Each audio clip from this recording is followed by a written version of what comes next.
Thank you, ladies and gentlemen. Our next speaker is a personal friend of mine.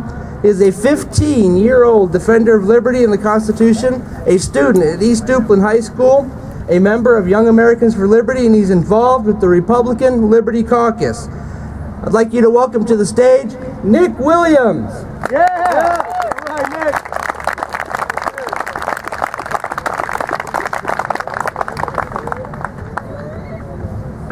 What a great lineup. Let's give a round of applause to Glenn and everyone that put this rally together. Thank you all for having me here today. What a great day for conservatives and liberty-minded individuals to come together and show our state leaders our voices loud. I'm here today as a proud constitutionalist. The Constitution is the law of the land, both the North Carolina and the U.S. Constitution, and we cannot let it be trampled on. Every day, both in Washington and right here in Raleigh, our constitutions are treated like toilet paper. Now, it's not the fact that these politicians want to trample on the Constitution. I think it's more of a fact that they've never read the Constitution. If they actually did read the Constitution, both the North Carolina and the U.S. Constitution, we wouldn't have so many rights being trampled on, whether it be with the Internet Censorship Bill or our Second Amendment rights. Of course, we do have a few constitutionalists in office right now. Both in Washington and Raleigh, we have people like Rand Paul in the Senate and Thomas Massey and, of course, Walter B. Jones. And right here in Raleigh, we're having some new constitutionalists take office, like Mike Speciale and John Bell and many others. And they're new faces. They have to prove themselves. We lost a great constitutionalist, Glenn Bradley, in this session. But I have faith, because I think a lot of apathy in the liberty movement and the constitutionalist movement is starting to decrease significantly.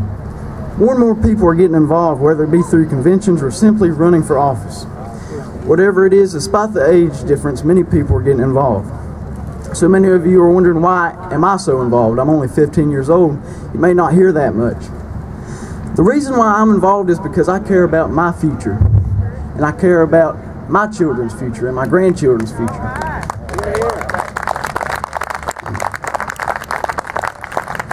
I don't want to be buried down in debt for the rest of my life, and that's debt I didn't even cause.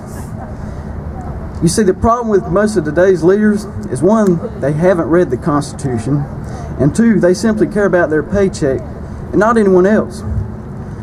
One thing that seriously frustrated me during the whole fiscal cliff debate was that every congressman spoke about which taxes to raise, or just about every congressman spoke about which taxes to raise, but not many of them spoke about where we needed to cut. That's all Washington wants to do, is spend, and not talk about cutting spending. Both Raleigh and Washington don't have revenue problems, they have spending problems. Hear, hear.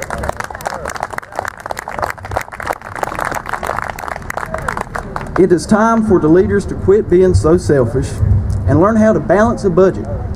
Everyday families and college students have to balance their budget in order to live within their means. Why shouldn't the government? But the federal government ignores the fact that the United States is in $16 trillion of debt, yet they continue to implement government-controlled operations such as Obamacare, which costs billions, maybe even trillions. I'm not entirely sure the number. So now that brings me to the state government. The role of the state government, in my opinion, is to ensure that the state is run correctly and to be a watchdog of the federal government. The state of North Carolina can nullify Obamacare, and I don't know what's so hard to grasp about that.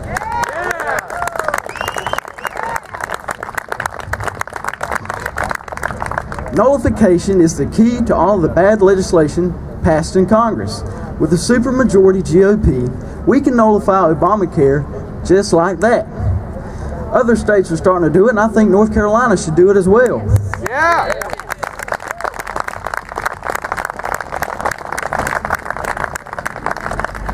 But apparently some members of the General Assembly don't really know much about the 10th Amendment. I would be more than happy to give them a quick lesson on the process of nullification and the 10th Amendment. It's not often you see a 15-year-old educate an elected official, but I wouldn't mind doing it, and I think it may do them some good.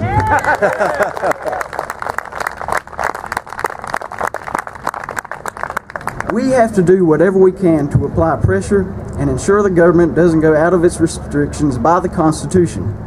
Those restrictions are to ensure that the government protects life, liberty, and the pursuit of happiness, nothing else. The 4 things the government does not belong in. First, the government doesn't belong in health care. It doesn't belong in a market economy. It doesn't belong in other nations' affairs. And it sure as heck does not belong in your pants, and that's a message to the TSA.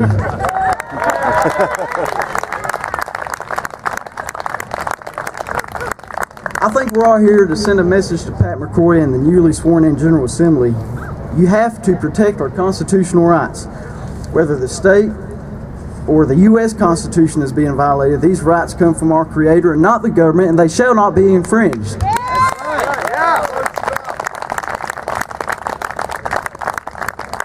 It is very important you get involved.